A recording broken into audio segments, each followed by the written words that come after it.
Donc on reçoit en urgence un patient qui est avec fracture de col, donc il faut installer une traction. Il faut s'assurer absolument que le lit soit avec un matelas à air, puisque ça va être une personne qui va être alitée, qui va être obligée de garder le lit.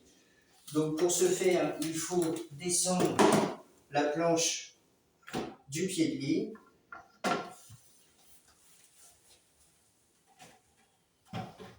Et installer la première barre, la verticale. Il vous faut ce petit instrument qu'on va venir installer sur la barre et qui va venir se poser sur la barre de l'eau.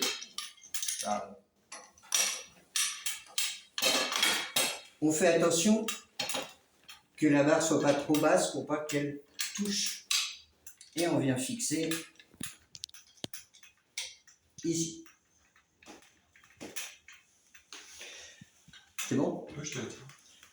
Deuxième chose, on va venir prendre la fixation avec le pas de vis, s'assurer qu'il est opérationnel, et on va le mettre en dessous. Une au-dessus, une en dessous.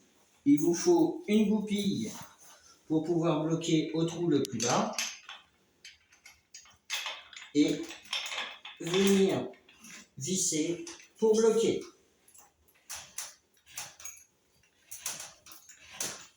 On s'assure que c'est solide et que c'est fixe.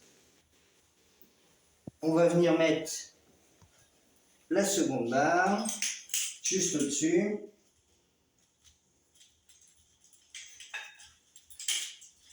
Je vais switcher juste là.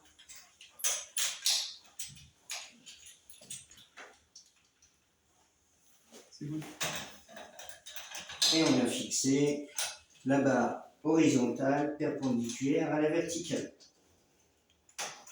On s'assure de bien verrouiller et que c'est bien fixe. Maintenant, savoir si c'est côté droite ou gauche du patient pour pouvoir fixer la poulie. Pour le cas, on va dire que le patient a une fracture de côté droit, donc on se met à gauche de la barre.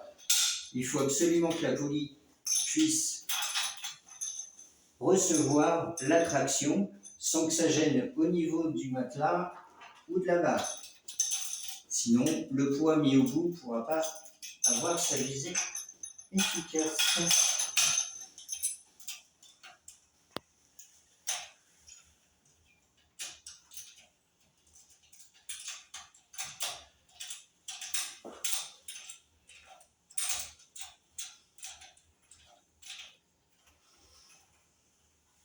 Et on s'assure que c'est fixé solidement.